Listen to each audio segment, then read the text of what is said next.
Olá galera, aqui quem fala é o professor Leandro de Geografia do Mundo Enem. E nós estamos aqui agora também na TV Sol. Se você quer saber os principais assuntos de geografia no Enem e nos principais vestibulares, fiquem ligados aqui no canal 48 da TV Sol e siga a gente nas redes sociais também, beleza? Valeu! Comércio exterior do Brasil. Pessoal, quando a gente fala comércio exterior do Brasil, nada mais é do que as trocas comerciais entre o Estado Nacional Brasileiro com outros Estados nacionais pelo mundo. Tudo bem? Dentro de uma lógica geopolítica. E para a gente entender o comércio exterior do Brasil, a gente precisa entender o que é balança comercial. Balança comercial, como o próprio nome diz, é uma medida de trocas mercadológicas entre um país específico. E nós temos três formas de balança comercial. Você pode ver aqui, ó, uma balança comercial favorável significa que a exportação é muito maior ou maior do que a importação. Ou seja, o país ele vende mais do que compra. Isso vai favorecer a balança comercial, vai favorecer a medida. Ele vai ter um superávit na balança comercial. Tudo bem? Quando fica no 0 a 0, ou seja, quando você tem uma balança em que a importação é equivalente à exportação, corresponde a uma balança equilibrada. E, por fim, aqui, quando você tem um país que importa muito mais do que exporta, você tem uma balança comercial desfavorável, o que a gente chama de déficit na balança comercial. Trazendo para a nossa aula, que é o mais importante, para a gente entender que é o contexto brasileiro, eu já adianto, nós temos uma balança comercial favorável. Já adianto para vocês. Nós temos lucro nas transações comerciais entre o Brasil com outros países. Tudo bem? Tranquilo? Então, já adiantando aí, certo?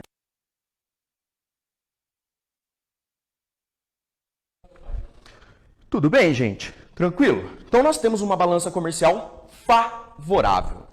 Continuando aí, ó, o que significa, o Brasil fazer parte, de um conjunto de países que chama Global Trader? Significa que o Brasil faz parte do jogo econômico da nova ordem mundial, ou seja, do mundo pós-Guerra Fria. O mundo pós-Guerra Fria é a vitória do capitalismo, é um mundo globalizado, tendo apenas um sistema econômico vigente, que é o sistema capitalista, perante o mundo todo. Certo? Então é o Brasil, ele negocia com o mundo inteiro, a gente vai ver isso, ou seja, tem uma economia aberta, comprometida com os princípios do multilateralismo, do liberalismo comercial mundial e membro da Organização Mundial do Comércio, ou seja, membro da OMC. Ou seja, o Brasil tem uma economia capitalista e faz comércio com o mundo inteiro. É isso que significa. Certo? Multilateralismo significa vários lados, ou seja, faz comércio com o mundo todo. É nesse sentido. Tudo bem? Agora, gente, nós precisamos entender os principais produtos de exportação do Brasil. Ou seja, o que o país vende para o mundo. Então, a gente vai para uma escala de medida. O número 1 é muito maior que o número 2, o número 2 maior que o número 3 e assim por diante. E sem dúvida nenhuma, nós temos uma balança comercial favorável devido às commodities. Leandro, o que é commodity? Commodity é uma palavra em inglês que significa matéria-prima. Commodities é matérias-primas, ou seja, matéria-prima no plural. Tá? E nada mais é do que produtos básicos, produtos primários da economia. E a gente associa produtos primários da economia àqueles produtos diretamente ligados à terra, que não houve uma transformação, não houve uma valorização. Tudo bem? Certo? Isso que significa produtos básicos e produtos primários, matéria-prima. Então, ou seja, aquele produto que a gente retirou da terra, certo? E não transformou ele em outro produto, ou seja, a gente não fez uma manufatura, a gente não fez... transformou aquela matéria-prima em uma máquina, por exemplo. Commodity significa produtos primários. Certo? Beleza? E o que mais destaca na venda, nessa relação comercial de venda do Brasil? Produtos agrícolas. Certo? Produtos agrícolas, a gente está falando basicamente de soja, milho, café, açúcar, algodão. Ou seja, o Brasil vende muito esses produtos. Além de matéria-prima no sentido de minérios, recursos minerais em geral. E o destaque, sem dúvida nenhuma, é o minério de ferro. O Brasil tem uma abundância em minério de ferro e a gente vende muito. Tudo bem? Já adiantando aqui o que a gente vai conversar daqui a pouquinho, a gente abastece a China de minério de ferro. A gente abastece a China de soja. Então, por isso que a gente tem uma balança comercial favorável, devido a uma grande venda de commodities. Tudo bem, gente? Então, dando uma importância significativa para as commodities. Beleza?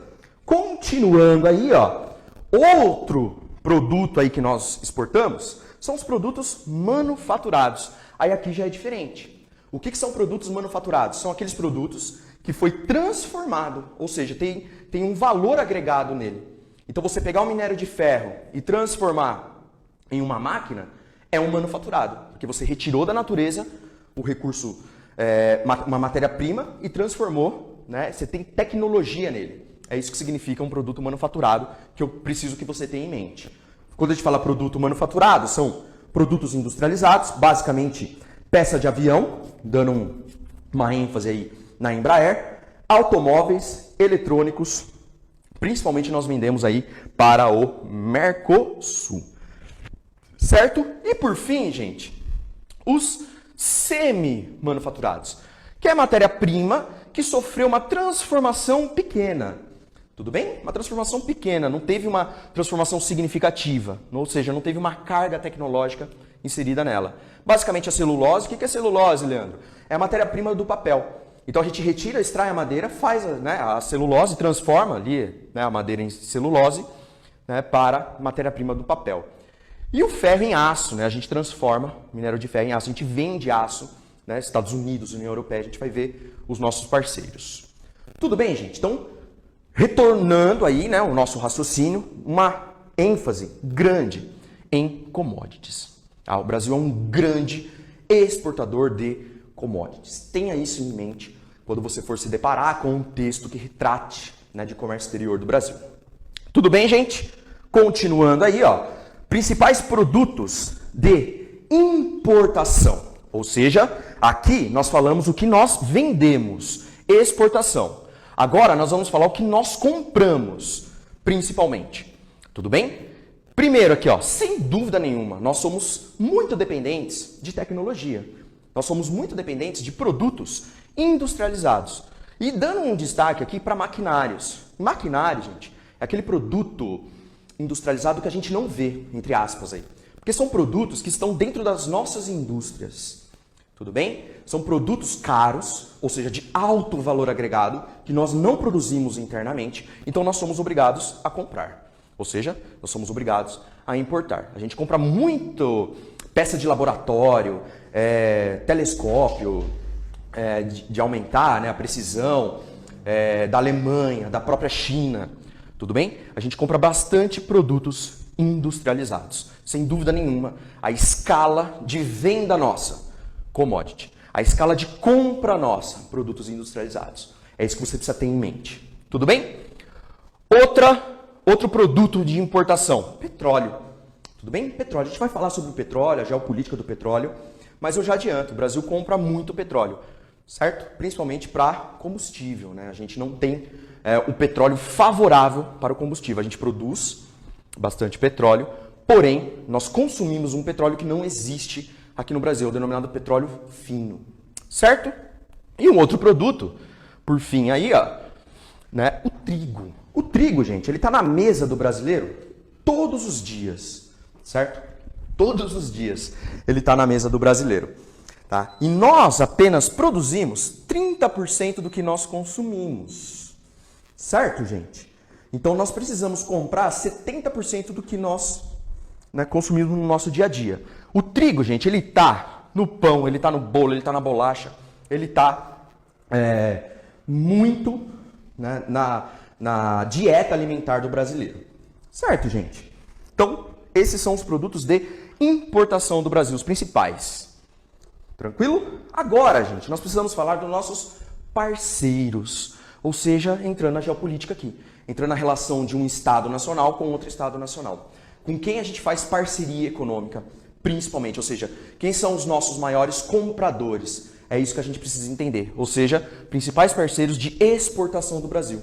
Quem são os nossos principais compradores? E sem dúvida nenhuma, você precisa ter em mente, tá? Que é a China. A China.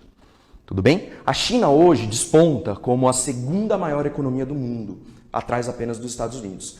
E há quem diga, a gente vai conversar isso em outra oportunidade, que ela vai ultrapassar os Estados Unidos, né, em produção de riqueza, em produção que a gente denomina de PIB, né, Produto Interno Bruto. Beleza? E ela é uma grande consumidora, principalmente do que nós exportamos, que é commodity. Né? Como eu disse, a gente abastece a China em soja, óleo de soja, carne, minério de ferro, carne de frango. Tudo bem? Nós abastecemos a China de commodities. Ela é a nossa principal parceira comercial.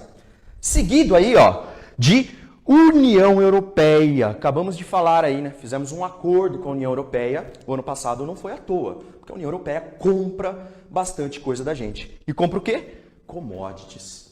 Certo? Soja, produtos tropicais, etc. E Estados Unidos, não pode faltar os Estados Unidos. Por que não pode faltar? Estados Unidos é a maior potência econômica do mundo. Se é a maior potência econômica do mundo, faz relações comerciais com o mundo todo. É um global trade também, sem dúvida nenhuma. É o que nós vendemos para os Estados Unidos? Óleo bruto de petróleo, café torrado, ferro e aço, ferro fundido bruto, pasta química de madeira, tudo bem? Nesse sentido. E está associado ao quê? Commodities. Commodities. Sem dúvida nenhuma, tudo isso aqui que a gente falou, até os Estados Unidos aqui que nós vendemos, commodities. Produtos primários que não ocorreram transformações. Certo? E se não ocorreram transformações, tem um valor agregado mais baixo do que aqueles que tiveram tecnologia inserida. Isso que você precisa ter a sensibilidade no comércio externo do Brasil. Seguido aqui, ó, de Mercosul, ou seja, o bloco econômico que o Brasil faz parte. E o Mercosul, gente, já adiantando, principalmente a Argentina. Tá? A gente vende bastante produtos para a Argentina, produtos industrializados. Peças de automóveis que são produzidas aqui, peças industrializadas, de produtos industrializados em geral. Certo? E por fim o Japão.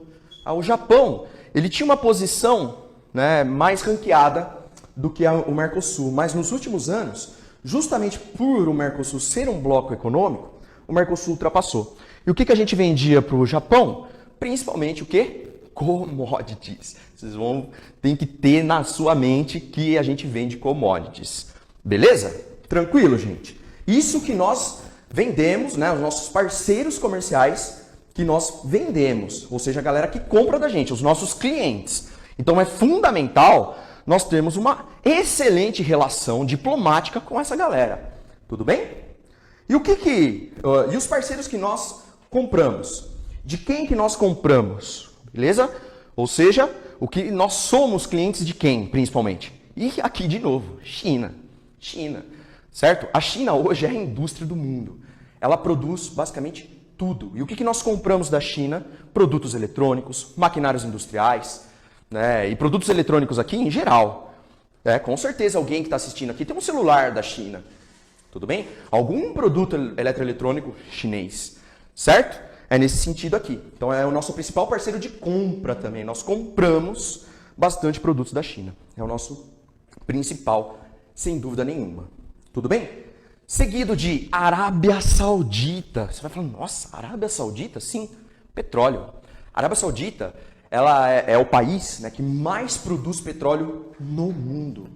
Certo? Não é a maior reserva é a Venezuela, né, o nosso vizinho aqui. Mas o que mais produz petróleo no mundo é a Arábia Saudita. Por que nós compramos petróleo da Arábia Saudita? É o petróleo fino, favorável para fazer o refinamento para combustível. Tudo bem? Seguido aqui de Argentina, o que nós compramos principalmente da Argentina? Trigo, certo? Aquele produto que eu falei que nós não somos autossuficientes, ou seja, nós não produzimos tudo que nós consumimos. Então, por isso que nós precisamos de trigo da Argentina. E seguido aqui, né, de União Europeia e Estados Unidos, que envolve materiais eletrônicos e maquinários industriais. Tudo bem, gente? Esses são os nossos parceiros de importação dentro da lógica do comércio externo do Brasil. E aí, gente, eu abro uma OBS. E aqui que você precisa entender, tá? Depois vocês vão aprofundar, é um tema muito atual, né? Quando a gente fala comércio externo do Brasil, é um tema que cai muito em atualidades. Mas o Brasil, o que você precisa entender? É um grande exportador de de produtos de baixo valor agregado.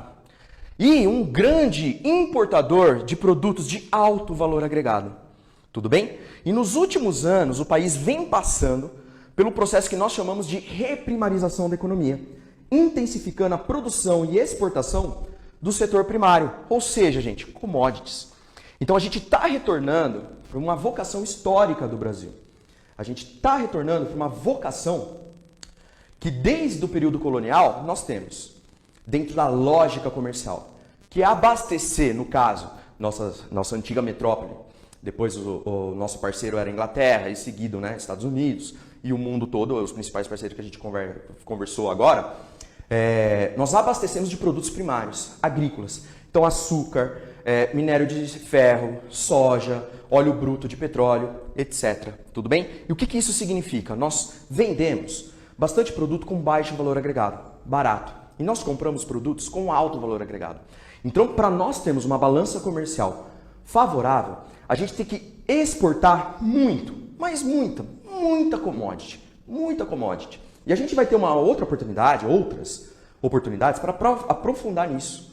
A gente vai falar de geografia agrária, a gente vai falar de recursos minerais, a gente vai falar de fontes de energia. E a gente vai entender o porquê que o Brasil exporta muita commodity. Então a gente tem uma política direcionada para essa galera, né, para essa bancada, para esses empresariados. Tudo bem? Porque nós dependemos aí de vendas de commodities para nós termos uma balança comercial favorável. Tudo bem? E se nós quisermos produzir produtos com alto valor agregado, o que nós precisamos investir? Em tecnologia. Investir em tecnologia, a gente precisa investir o quê? Em educação. É nesse sentido que você tem que caminhar o seu raciocínio. Produtos primários não tem tanta tecnologia, ou seja, é só você retirar da natureza e mandar para fora. Mais ou menos isso, é o raciocínio grosso aqui que você precisa ter. Agora, se você quiser transformar, por exemplo, estou com um tablet na mão, isso aqui tem muita tecnologia, isso aqui tem muito investimento em educação, isso aqui tem muito investimento em ciência, tem muito investimento em escola, etc. Tudo bem? O Brasil produz um tablet, ele pode até produzir, mas a tecnologia é de fora. Tudo bem? Quem tem lucro é quem inventa a tecnologia. Isso que você precisa ter em mente para entender as relações comerciais do Brasil com o resto do mundo. Beleza, gente? E aqui, nós temos a evolução das exportações brasileiras por tipo de produto entre 1965 a 2010. Entenda aqui, tá bem coloridinho para vocês, tá? Bem coloridinho. Em rosa, são os produtos semi-manufaturados, que teve pouca transformações, certo? É o que nós temos de menos aqui, né? O que nós menos exportamos, no caso. Manufaturados são os produtos industrializados, aqueles produtos com alto valor agregado, aquele que precisa de tecnologia. Nós vendemos, né, em segundo plano, né, segunda colocação. Em terceira colocação, onde nós estamos aqui, produto básico. Certo? Produto básico é aquela matéria-prima ou produtos agrícolas. Certo? Produto básico, como o próprio nome diz, não tem alto valor agregado, ele é básico. Certo? Então, o que eu quero que vocês entendam? A nossa dinâmica aqui. Então, sempre, década de 60, o Brasil não tinha uma indústria consolidada. Vocês vão estudar em história e quando a gente for falar de indústria, a gente vai conversar sobre esse elemento aqui. Por que nós vendemos produtos industrializados? É a nossa vocação histórica, a gente foi colônia. Tudo bem? Então sempre foi o primeiro. Só que, a partir da década de 80, com a industrialização do Brasil, nós passamos a vender muito mais produtos industrializados. Até recentemente. Até nessa última década. Então, gente, até essa última década, o Brasil tinha produtos industrializados sendo o nosso carro-chefe da exportação. Nos últimos anos, nos últimos 10 anos, nós aumentamos a intensidade na exportação de commodities. Por isso que isso significa a reprimarização da economia. Então, isso que você precisa ter em mente quando trata de comércio exterior do Brasil. O Brasil, voltando aqui para a observação, O Brasil é um grande produtor de commodity e um grande importador de produtos industrializados.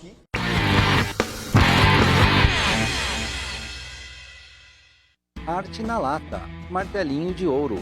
Somos uma oficina especializada em reparação automotiva, completa para te atender. Contamos com o serviço de martelinho de ouro e estética automotiva, restauração de rodas, mecânica completa, culinaria e pintura. Estamos na rua Carlos Gomes, 420, Vila Vitória 2, bem atrás do estádio do Primavera. Arte na Lata, a oficina que seu carro merece. Açaí Container, o melhor açaí de Indaiatuba. Venha provar açaí 100% natural. Cremes sem gordura, mais saudável, mais leve e mais gostoso.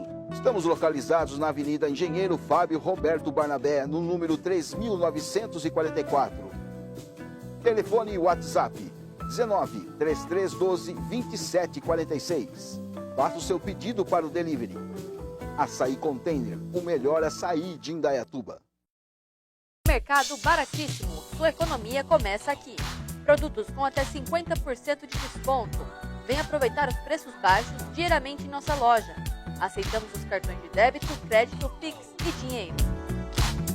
Estamos localizados na Avenida Ario Barnabé 376, no Jardim Morada do Sol, Indaiatuba. WhatsApp 19 99999 4550. Mercado baratíssimo, sua economia começa aqui.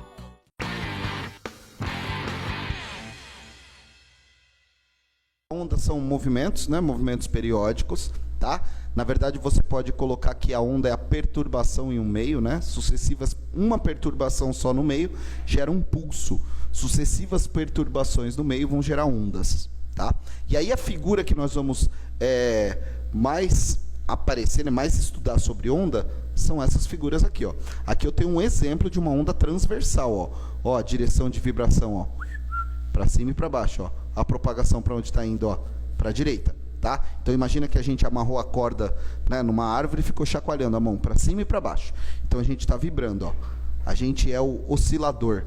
Então você sobe e desce, sobe e desce. Você está criando ali ondas. E as ondas têm velocidade, né? Elas têm amplitude, elas têm frequência, elas têm período. E é isso que a gente vai ver agora. O que é cada uma dessas coisas, como identificar nesse desenho de onda e como usar isso para calcular a velocidade da onda. Tá? É muito importante, e a gente vai cair na equação de onda, quando a gente quer estudar e calcular a velocidade de uma onda. Então, como eu calculo a velocidade normal? Né? A velocidade média, assim, a velocidade de um movimento uniforme. A gente faz ΔS sobre ΔT. Não é? Então, ΔS lá é o espaço percorrido e ΔT é o tempo que demorou para percorrer esse espaço. Quando a gente estiver falando de onda, vai ser assim, ó. A velocidade da onda vai depender do quê? Vai depender do comprimento da onda e vai depender do período da onda. E a gente vai ver isso, o que é cada uma dessas coisas, tá? Comprimento, nós usaremos essa letra aí, que parece um V de ponta cabeça com topete, que é o lambda. Tá? Uma letra bastante usada aí na área da física, né? Tanto da matemática também, e nós utilizaremos isso para calcular comprimento de onda. Beleza? Então vamos entender aí, né, quais são os elementos da onda e o que a gente vai ter que estudar. Bom, período. Primeira coisa que a gente vai ver da onda, então, é o período. O que é o período de uma onda? Período é o tempo que demora para acontecer uma onda. Tá? Então, nós teremos aí diversos valores para períodos, dependendo do tipo de onda. Tá? O período ele tem uma relação com a frequência da onda.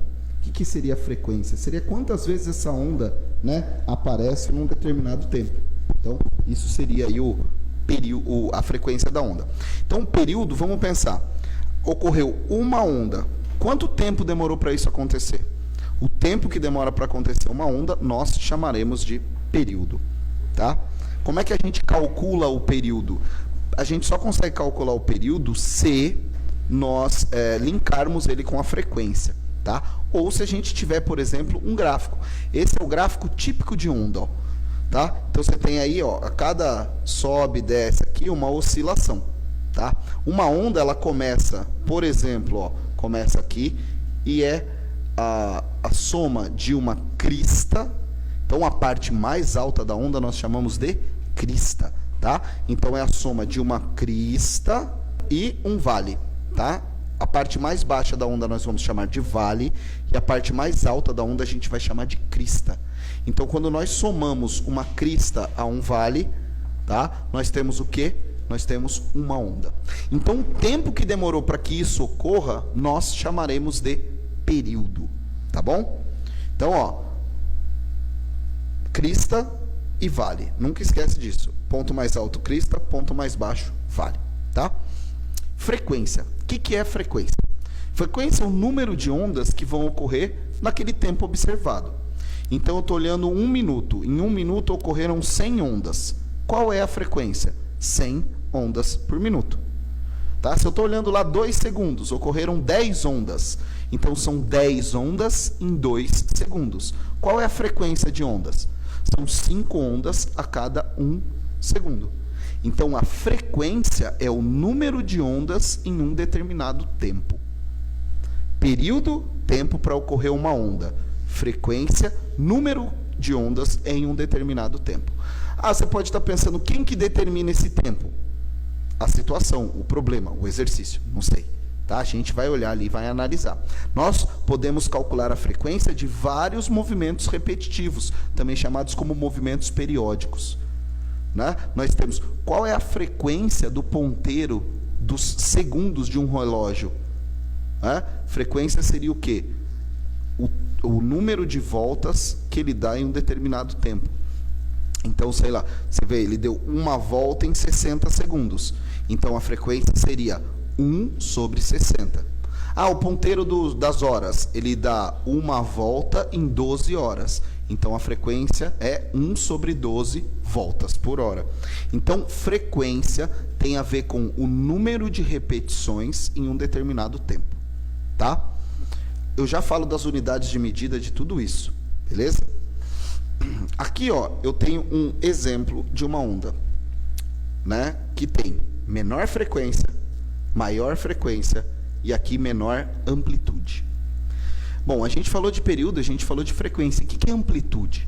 Amplitude é a altura da onda em relação a esse eixo de referência que nós temos aí. Esse eixo de referência, tá, é o eixo onde a gente diria que a vibração é zero. Então, tá acima do eixo tem uma amplitude, tá abaixo do eixo tem uma amplitude, tá? A amplitude é a mesma, ela só muda o sinal. Então, se tiver do meio para cima é uma amplitude positiva, se tiver do meio para baixo é uma amplitude negativa. Então, a amplitude é a altura em relação a esse eixo. E se você for trazer para o seu cotidiano, o que é amplitude de onda? Se a gente pensar numa onda sonora, ondas de maiores amplitudes são mais intensas, que é o que a gente chama de volume alto. Né? O alto e baixo da onda, né, de uma onda, tem a ver com frequência. Quando nós dizemos que uma onda, quando um som é alto, quer dizer que ele tem uma frequência alta. Quando nós dizemos que um som é baixo, ele tem uma frequência baixa. Então, aquela história de aumenta o som e abaixa o som é meio errado fisicamente falando. Nós deveríamos falar que a intensidade tem que ser aumentada ou a intensidade tem que ser diminuída. Deixa o som mais forte ou deixa o som mais fraco. Tá? Então, a amplitude tem a ver com isso, com a força do som. Se a gente for pensar numa luz, né, uma luz de alta amplitude vai ser o quê? Ela vai ser bem intensa, né? E de baixa amplitude vai ser menos intensa. Então, a amplitude tem a ver com isso daqui, ó, tá? Tem a ver com essa altura aqui, ó. Olha a amplitude dessa onda, olha a amplitude dessa onda e olha a amplitude dessa onda. Né? Você percebe que essa onda tem menor amplitude em relação a essa e menor amplitude em relação a essa.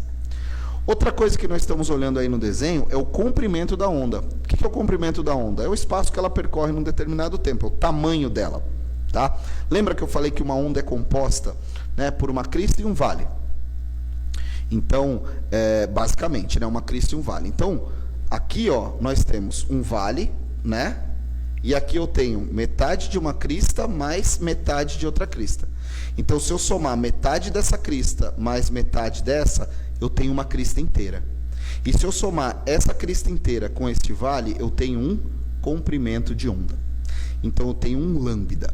Existem 3 maneiras da gente descobrir o tamanho de uma onda, o comprimento dela. Ou a gente vê a distância entre 2 cristas consecutivas, nós teremos um comprimento de onda. Nós podemos também calcular esse comprimento de onda vendo a distância entre 2 vales consecutivos. A gente também calcula um comprimento de onda.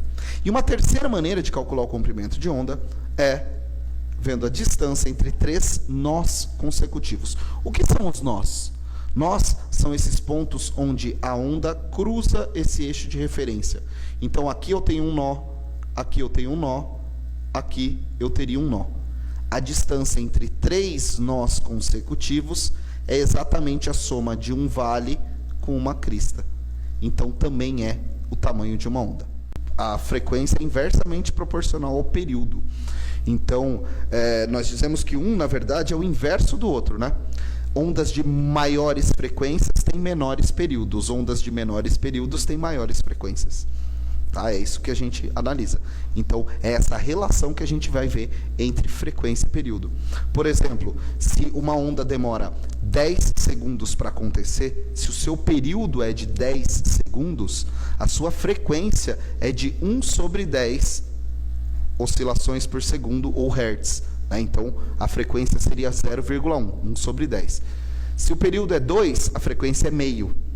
Tá? Então, essa relação inversa sempre vai existir. Maneiras de calcular. Então, eu vou desenhar aqui, ó, deixa eu ir um pouquinho mais para o lado aqui. Ó. Eu posso calcular o comprimento de onda, ó, medindo a distância daqui até aqui. Ó. Aqui, ó, eu tenho um lambda. Tá? Por quê? Lembra que precisa de um vale e uma crista? Ó, você tem meio vale aqui, você tem meio vale aqui, e você soma com essa crista aqui. Então, aqui a gente tem uma onda. Existe uma outra maneira também, ó. Quer ver? Opa, peraí. Não. Opa, cadê o meu? Aqui, tinta. Outra maneira de calcular aqui. Você pode pegar, aqui é um nó, aqui é outro nó, aqui é outro nó. Então, isso daqui, ó, chama nó, tá? A distância entre 3 nós consecutivos também te dá um comprimento de onda. Olha por quê, ó. Aqui, uma crista e um vale. Também te deu uma onda. E a gente também pode calcular do jeito que ele mostrou aqui pra gente, ó. Né? Ó, daqui, ó, de uma crista até outra crista. De uma crista até outra crista, o que a gente tem? Um vale, meia crista aqui, meia crista aqui, ó. 2 cristas, né? Uma crista e um vale. Então, são as diferentes maneiras de calcular o comprimento de onda. Beleza? Ó, olha a frequência dessa primeira onda e olha a frequência da onda de baixo. Perceba que no mesmo intervalo de tempo, a gente tem mais e menos onda. Então, a gente tem mais e menos frequência. Eu vou traçar uma linha aqui e aí a gente vai fazer essa análise. Ó. Vamos pegar desde este ponto aqui, tá? Esse ponto aqui é o mesmo ponto que esse aqui, tá? Mesmo ponto.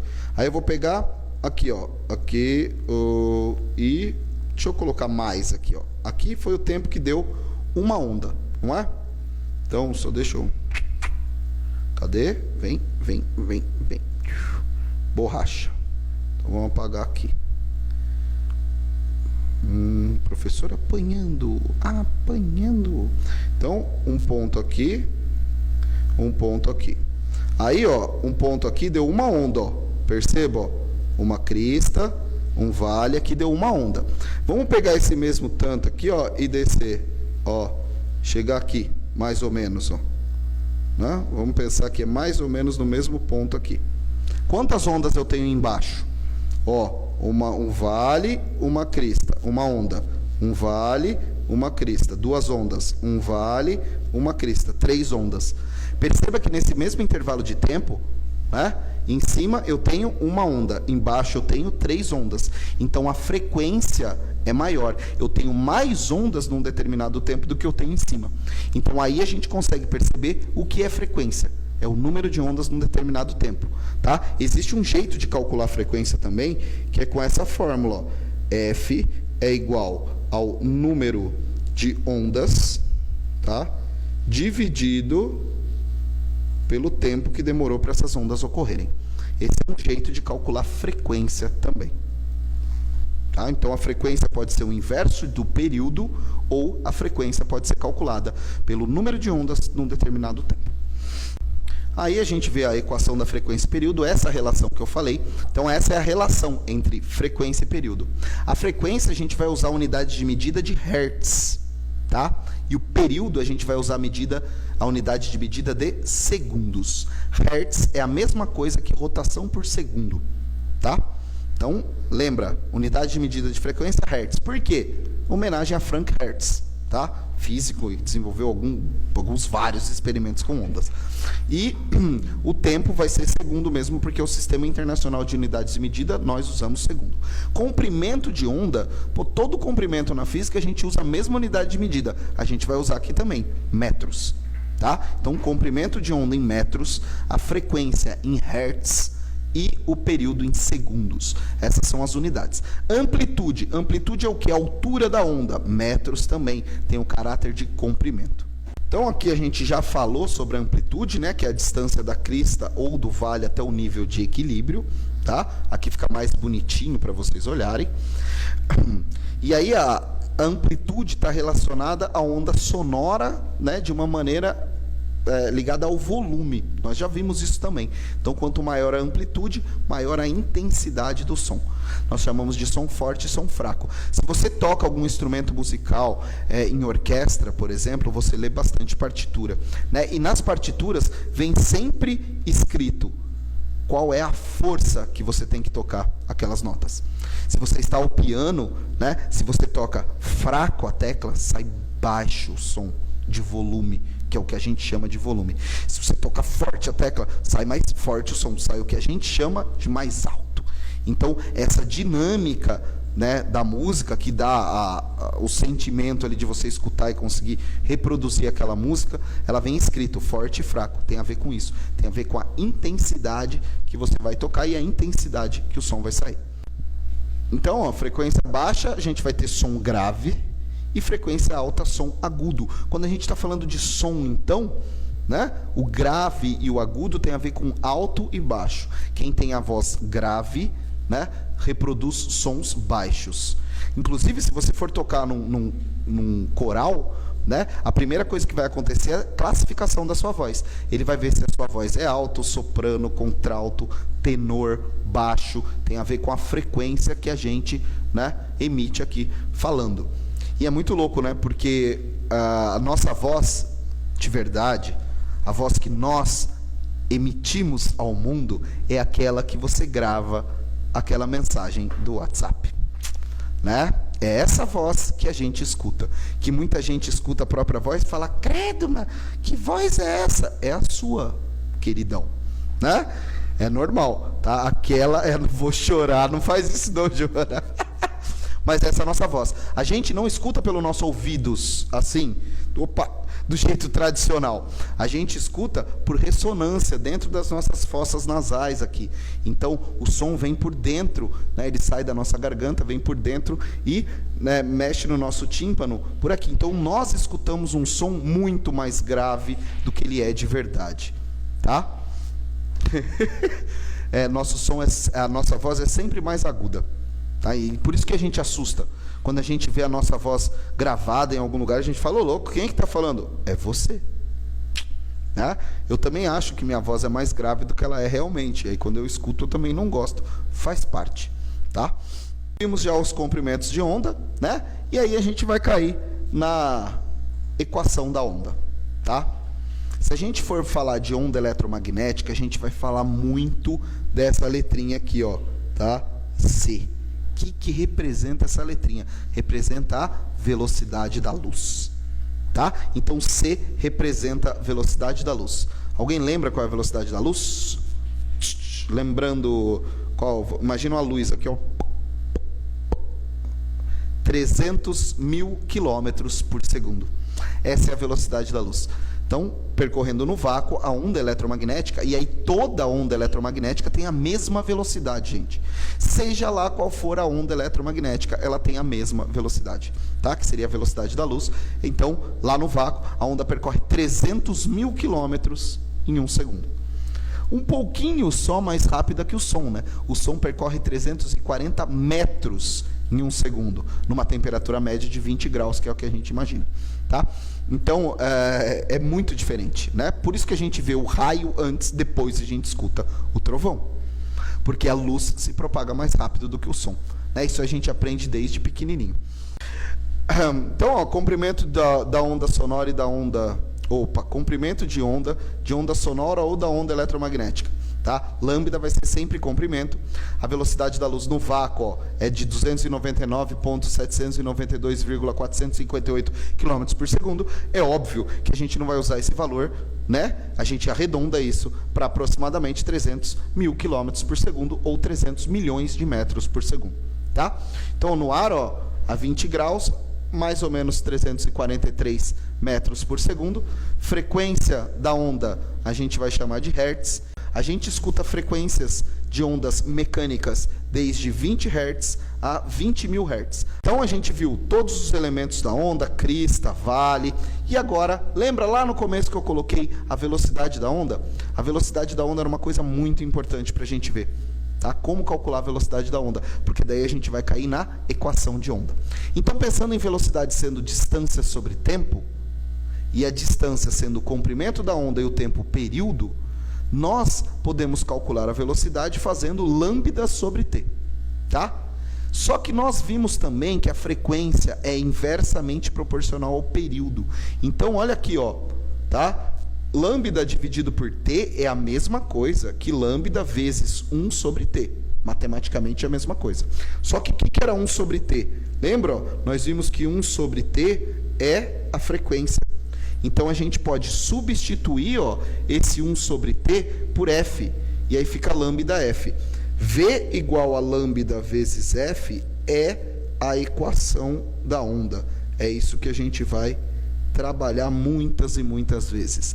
V igual a lambda f, tá? Velocidade, comprimento e frequência. E aí a gente consegue perceber que, né, vamos pensar numa onda eletromagnética, onde a velocidade é constante, tá? Se a velocidade for constante, né, ou vai ficar lambda igual a f, quer dizer que quanto maior a frequência, menor o comprimento de onda. Tá? Quanto maior a frequência, menor o comprimento de onda. Quanto menor a frequência, maior o comprimento de onda. Então, ondas de frequências baixas, né, de pequenas frequências, têm um grande comprimento de onda. E ondas de frequências altas têm um curto comprimento de onda.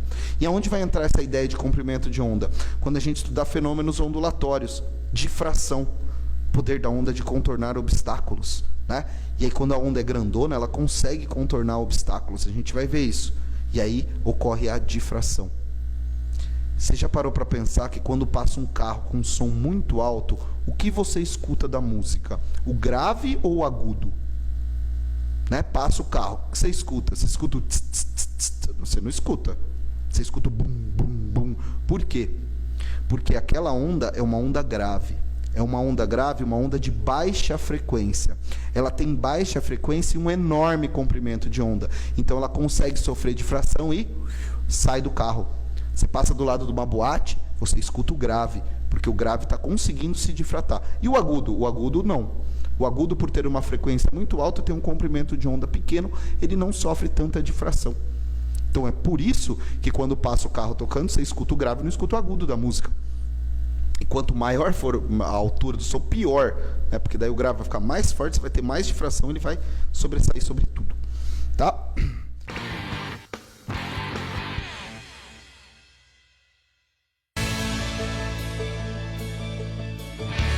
José Carlos Tonin Empreendimentos e Obras, Projetos e Construções. Fez os primeiros edifícios de Indaiatuba. Com mais de 5.000 obras já executadas, projeta e constrói desde edícula até grandes edifícios. José Carlos Toninho Empreendimentos e Obras. Há 50 anos realizando sonhos para Indaiatuba e região.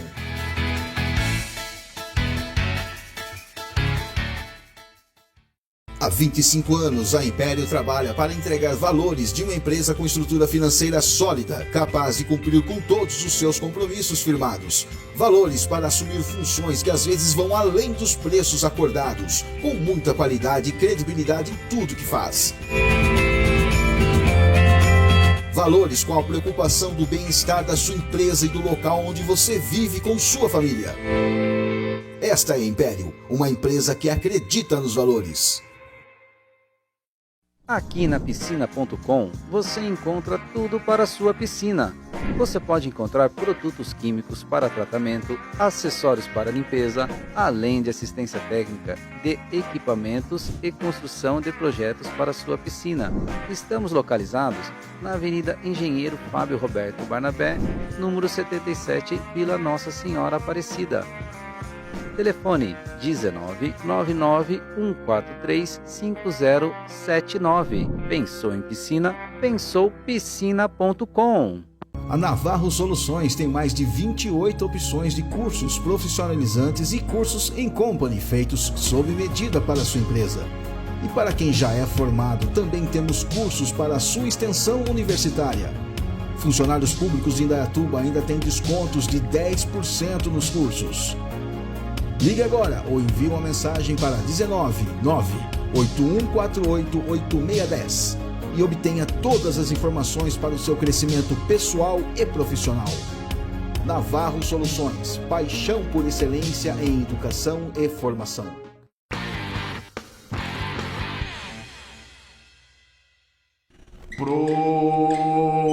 Pronomes relativos. Bom, o próprio nome dos pronomes já demonstra a função dos pronomes, né, Laurinha? Pronome relativo, adivinha? Faz relação, é isso aí mesmo.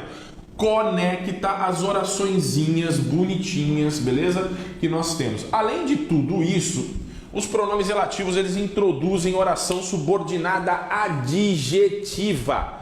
Os pronomes mais lindos que nós temos no planeta. Nós temos dois grupos de pronomes relativos, ok? Dois grupos. Nós temos um grupo que se chama, olha que bonitinho, um grupo que se chama grupo anafórico. Márcio, o que é um pronome anafórico? Eu disse para vocês na aula passada o que é um pronome anafórico, chuchu. Um pronome anafórico é aquele que retoma elementos anteriores. Retoma elemento anteriormente citado, né? Quais são os pronomes que fazem isso? Olha lá, o que, o qual e o quem e o onde. Esses são os pronomes que se chamam pronomes anafóricos, beleza? Até colocar aqui um Szinho para nós termos ali anafóricos bonitinhos com plural, beleza? Então, pronomes anafóricos. Aí você tem o quê? Aí você tem o pronome catafórico, ou seja, só tem um pronome relativo que funciona como catafórico. Catafórico, só para lembrar, é aquele pronome que anuncia, que avisa que tem coisas na frente, anuncia o que está na frente. Então, quem é ele? Ó, pronome catafórico é o nosso querido amigo cujo, beleza? Então, são esses caras aí, ó. O cujo é catafórico, o que, qual, quem e onde são anafóricos. Detalhe importante, tá, gente? Em especial, a palavra que é o pronome relativo mais comum que nós encontramos por aí, olha que bonitinho. O quezinho, ele é o cara que mais aparece por aí. Tem mais, ele tem muitas funções. Às vezes ele não é pronome relativo. Às vezes ele acontece como conjunção, às vezes ele acontece como partícula de expletivo, pronome interrogativo, o que é um monte de coisa ao mesmo tempo. Mas quando ele é pronome relativo, e como é que eu vou identificar isso? O que, quando é pronome relativo, ele pode ser trocado pela palavra qual. Aliás, todos os pronomes relativos do conjunto anafórico só são pronomes relativos mesmo se eles puderem ser trocados por qual. Então, o qual, o quem, olha lá que bonitinho, o onde. Então, a palavra qual é a nossa referência de teste, tá? Você está no meio da frase, você não sabe se o pronome que você tem na mão é um pronome relativo, o que você faz? você tenta trocar esse cara por qual. Se der para trocar por qual, ele é um pronome relativo, beleza? O cujo não tem conversa, o cujo é isso aí mesmo, é isso aí mesmo, é mesmo isso aí, beleza? Então, bora lá. Algumas informações importantes. Então, primeira coisa que nós vamos trabalhar é o conjunto anafórico, beleza? Então, como assim, Chuchu? Vamos lá, vou apagar aqui, ó, o catafórico e vamos brincar no conjunto anafórico. Então, o primeiro cara aí é o nosso bom e lindo, maravilhoso que. O nosso quezinho, ele é o cara, beleza? Ele é o cara maravilhoso, bonito, que só. Vou até puxar para cá para sobrar mais espaço para nós. Olha que bonitinho, sobrando mais espaço para nós. Então, vamos lá, ó. Seguinte, lindinho, vamos brincar um pouquinho com os anafóricos. Vamos entender de que maneira que esses caras atuam dentro do texto. Os pronomes relativos são os caras mais importantes no que a gente chama de coesão, beleza, lindinho? Então, os caras ali são os caras mais importantes no conjunto da coesão. Por quê? Porque eles conectam elementos e isso é extremamente importante. Vou fazer duas frasezinhas aqui para vocês, ó. Eu vi o gato. Olha que bonitinho. O gato era peludo. Olha que coisa mais linda, mais fofa, mais gostosa. Eu vi o gato era peludo. Olha que bonitinho. Pegou?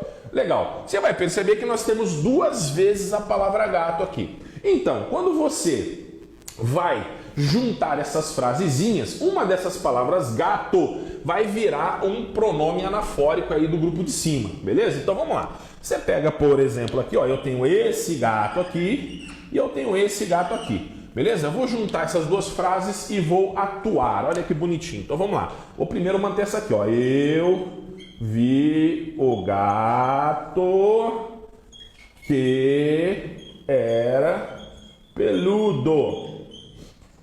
Beleza? Então vamos entender o que aconteceu, Chuchu. Olha lá, aquele gato lá de cima, ele virou esse gato aqui de baixo, ok? Aliás, esse quezinho aqui de baixo. Então, é isso que o pronome relativo faz. É basicamente isso que o pronome relativo faz. Ó, esse gato de cima é exatamente esse mesmo quezinho de baixo aí, certo? E toda vez que você encontrar a palavra que funcionando como pronome relativo, e como é que eu vou descobrir isso? Eu troco por qual para ver se é isso mesmo, ó. Então, gato é menino, então eu ponho o, porque é gato, é menino, ó, o, qual. Se encaixar, aquilo ali é pronome relativo mesmo. Olha lá, ó. Eu vi o gato, o qual era peludo. Então, já encaixou, já saquei, já entendi. Eu vi o gato, o qual era peludo. Maravilhoso, beleza? Olha que bonitinho, maravilhoso. Olha que coisa mais fofucha do mundo. Olha lá, ok? Legal. O que e o qual automaticamente retomam o antecedente, beleza? Isso aqui é função anafórica. Então, ó, o que ele sempre retoma o elemento anterior. Tudo bem? Bonitinho? Olha lá. Tudo bem, tudo bem, tudo bem. Claro que eu poderia ter utilizado esse que aqui, ou esse gato aqui para substituir e daria na mesma, tá? Só para você entender o que seria, ó. Olha lá, vou fazer uma frase dissociada aqui só para você entender, ó. O gato que vi era peludo. Olha lá. Então, o gato que eu vi era peludo. Olha que bonitinho. Tá vendo esse aqui? Mesma coisa, Chuchu. Ele retoma o antecedente dele aqui, ó. A diferença é que eu troquei esse gato aqui e não o outro, tá? É a mesma coisa. E claro, do mesmo jeito dá para você trocar por qual, ó. O gato, o qual vi. Simples assim, entendeu?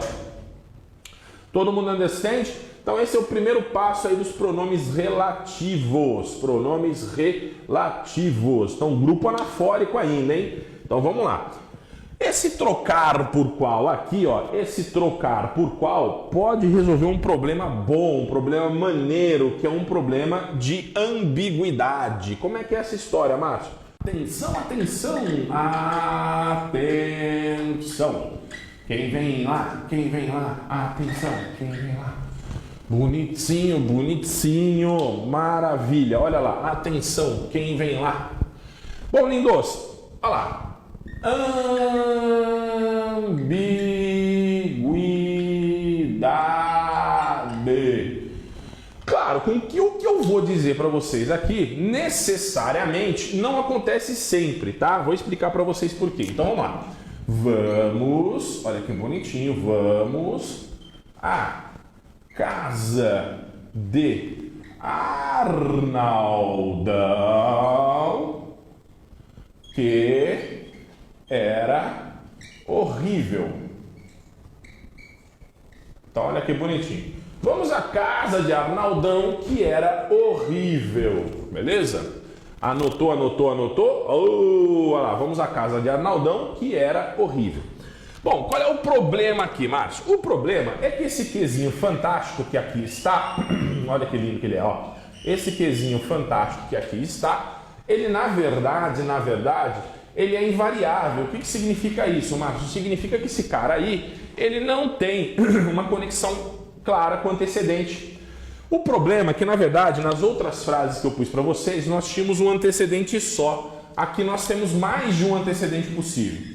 Então, isso que eu vou explicar só vai funcionar em que situação, Márcio? Só vai funcionar quando houver mais de um antecedente possível e quando, olha lá, eu só vou conseguir resolver problema de ambiguidade se houver mais de um antecedente possível e esses antecedentes possíveis anteriores aí, se eles tiverem algum tipo de diferença, ou no gênero ou no número, tá? Então, ó, vamos à casa de Arnaldão. Casa é feminino, Arnaldão é masculino. Beleza, chuchu. O que tá retomando quem, ó? O que tá retomando qualquer um dos dois. Calma lá. Ó, vamos lá. O que é antecedente? Antecedente é o cara que ele vai retomar. Quem que é horrível? Você não sabe se é o Arnaldão ou se é a casa. E você, aí, claro, você não sabe quem é. O que não me dá clareza, porque o que ele é um pronome invariável, ele não tem gênero e não tem número. Então, para resolver o problema de ambiguidade, eu tenho que fazer o quê? Eu tenho que criar uma maneira de conectar aquilo de forma mais direta. Isso só dá para fazer, repito, se os antecedentes possíveis tiverem gênero e ou número diferentes, ok? Então, se tiverem gênero ou número... Isso, depende. Quer ver, ó? Se eu colocar aqui o qual... Olha que bonitinho. Eu estou retomando Arnaldão. Se eu pegar aqui o qual, eu estou retomando Arnaldão. Beleza? Mas eu posso também, de repente, se eu quiser, fazer assim, ó. A qual. Então, ó. Se eu disser a qual, eu estou retomando casa. Então, essa é a diferença básica. Entendeu? Então, olha lá. Olha que bonitinho. Aqui eu estou fazendo o Arnaldão. E aqui eu estou fazendo casa. Então, basicamente, isso só dá para fazer, repito, isso só dá para fazer se os antecedentes aqui tiverem gênero ou número diferentes, beleza? Porque se nós tivermos aqui dois meninos ou duas meninas, ou dois elementos no plural, ou dois elementos no singular com o mesmo gênero, dá problema. Aí não adianta, você tem que refazer a frase, beleza, chuchus? Tudo bem? Então, ó, quando você puder, né, você troca ali o quezinho por qual. Por quê? Porque você consegue fazer ali uma conexão um pouco mais clara. Né? O qual ele conecta mais diretamente. Por quê? Porque ele tem gênero. Ó, menina, menina, menino. Então eu vou retomar só elemento no plural, no masculino. Vou retomar só elemento no feminino. E se eu tivesse aqui os quais, eu retomaria um elemento no masculino plural. Tudo bem? Particularmente gosto muito de usar qual, porque se direciona mais claramente aí os elementos. Ok? Maravilha. Então, ok. Ainda falando dos caras que são anafóricos, beleza? Vamos lá, ó, que bonitinho. Vamos aqui, o onde. O onde, chuchu, olha que bonitinho. O onde, ele é um pronome relativo anafórico, beleza? Só que é o seguinte, esse cara aqui, ele só pode retomar ideia de lugar. É isso aí, ó. Retoma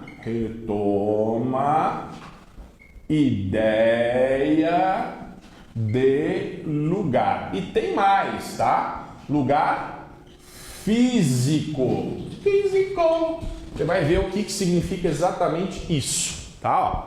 Então vamos lá. Você não pode colocar onde em qualquer lugar. Eu sei que muita gente adora usar onde porque é mais bonito, né? Mas não pode, quer ver? Ó? A casa onde moro é linda. Olha que coisa mais fofa do mundo. A casa onde moro é linda. Linda, linda, linda. Tá vendo esse onde aqui, Chuchu? Então, ó, esse onde aqui, ele está retomando o elemento anterior. E o elemento anterior que ele está retomando, ó, é casa. Agora, o mais importante de todos aqui, tá? De tudo. O importante aqui de casa é que casa é um lugar físico, um lugar real, tá? Então eu posso usar o onde. Por que você está falando isso? Porque existem situações em que a gente não tem ideia de lugar assim. Então olha lá. Atenção. Lugar Ops, que é isso? Olha lá. Lugar virtual. É isso aí. Que papo de louco, mano. O que é lugar virtual, ué? Que lugar virtual? Tipo internet. Olha lá, vamos lá. Quer ver? Olha lá. A situação em que estou é grave. A situação em que estou é grave. Tá vendo aí, ó? Seguinte, Chuchu, olha lá o situação. Situação não é uma ideia de lugar físico. Portanto, fofura, eu não posso colocar onde.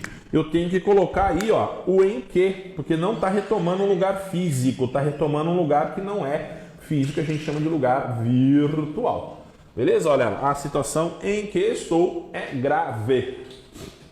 Então é isso aí. Márcio, mas e lá em cima? Eu só posso usar o onde? Ah, o aonde, Vinícius, é outro papo. Eu vou apagar essa lousa e eu explico o aonde, tá? O aonde, na verdade, ou melhor, segura um pouquinho que eu já vou mostrar para vocês onde é que entra o aonde, tá? Senão vai misturar as estações, é na regência, mas dá para usar também. Mas ó, lá em cima dá para usar o em que? Dá para usar o em que. Só não dá para usar, né, o onde aqui embaixo. Lá em cima dá para usar o em que na boa, ó. Em que, olha lá, lá em cima dá para usar o em que. Olha que bonitinho. Ok, ok, ok. Então retoma ideia de lugar físico onde. Aí o em que ele usa em qualquer lugar, em qualquer situação. Tudo bem? E claro, né, meu, não preciso nem usar o quem aqui, né? O quem ele vai usar para pessoa, né? Não tem nada a ver com lugar. Aqui, beleza, beleza, beleza? Tudo bem, tudo bem, tudo bem? Dá para usar qual? Dá para usar qual também. Como é que fica, ó? Ó, olha que bonitinho. É a porque é casa, né? A qual. Vamos ver lá, olha que bonitinho. Seria a qual. No entanto, ó, o que você tem, ó. Você tem um em aqui na brincadeira. Então, em mais a, adivinha o que vai acontecer? Na. Olha que coisa fofinha, ó. Então, a casa na qual moro é linda. Então, vamos lá, gente. O cujo. Cujo. Então, ó, algumas informações importantes sobre o cujo, né? Seguinte, chuchus, coisas que o cujo, só o cujo faz para você, ó. Não, olha que bonitinho, aceita artigo. É isso mesmo que você ouviu. Ou seja, não existe cujo o, não existe cuja, e aí vai, beleza? Então, ó, não existe cujo o, nem cuja a, nem cujos os, nem cujas as. Primeira coisa que você já vai ter na cabeça aí. Beleza? Segunda coisa, olha lá. Primeira coisa aquilo lá. Segunda coisa. Estabelece ideia de posse. Né? Estabelece ideia de posse. Que papo é esse, chuchu? Estabelece ideia de posse. Ou seja, você já vai ver bonitinho aí, tá? Então vamos lá, quer ver? Vamos fazer aqui, ó. Eu vi o rabo do gato. O gato era peludo. Então, ó, eu tenho essas duas frasezinhas separadas aí. Ok? Eu vou juntar essas duas frases. E o que vai virar o cujo? O cujo, para funcionar, ele tem que estabelecer uma relação de posse. Então, na verdade, o que vai virar cujo é esse pedaço aqui, ó. Eu vi o rabo do gato, tá? É isso aí que vai virar cujo. Então, na verdade, tudo isso aqui, ó, Olha que bonitinho. Vou ter que colocar com um grifo diferentezinho aqui, ó. Tudo isso aqui, ó, vai virar... Tudo isso aqui vai virar o cujo, tá? Porque o cujo tem que estabelecer uma relação de posse. Então vamos ver como é que fica aqui, ó, embaixo na frase montada, ó. O gato cujo rabo vi era peludo. Olha que coisa mais bonitinha aqui, ó. Então vamos lá. O gato cujo rabo vi era peludo. É isso aí, ó. Olha que coisa mais bonitinha. Então, o que você tem aqui, ó? Você tem cujo rabo vi é a mesma coisa que vi o rabo do gato. É isso que você está lendo ali, ó. Então, ó, cujo rabo vi é a mesma coisa que vi o rabo do gato, beleza? Detalhes importantes de nós dois. Vocês vão ver que existem dois níveis de informação, ó. Se eu te perguntar o que eu estou falando do gato, a única coisa que eu estou falando do gato é que o gato era peludo. Essa informação que está no meio, ela está fazendo uma menção, ela está fazendo, a informação se dá a respeito do rabo do gato. Então olha lá, eu tenho duas coisas aqui, duas informações tecnicamente separadas. O gato era peludo, primeira informação, e segunda informação, eu vi o rabo do gato. Então aqui eu estou me referindo a rabo, aqui eu estou me referindo a gato. São duas coisas totalmente diferentes, beleza? Por esse motivo que a galera quase não usa o cujo, belezinha? Por este motivo, quase não usa o cujo. Detalhe importante, tá, chuchus? O cujo não troca por nada por ninguém. É isso aí e isso aí mesmo. Tudo bem? Beleza, beleza, beleza? Mas o cujo, ele é inevitavelmente um pronome relativo. A diferença é que em vez de ele retomar o antecedente, ele marca quem está na frente dele ali. Tudo bem?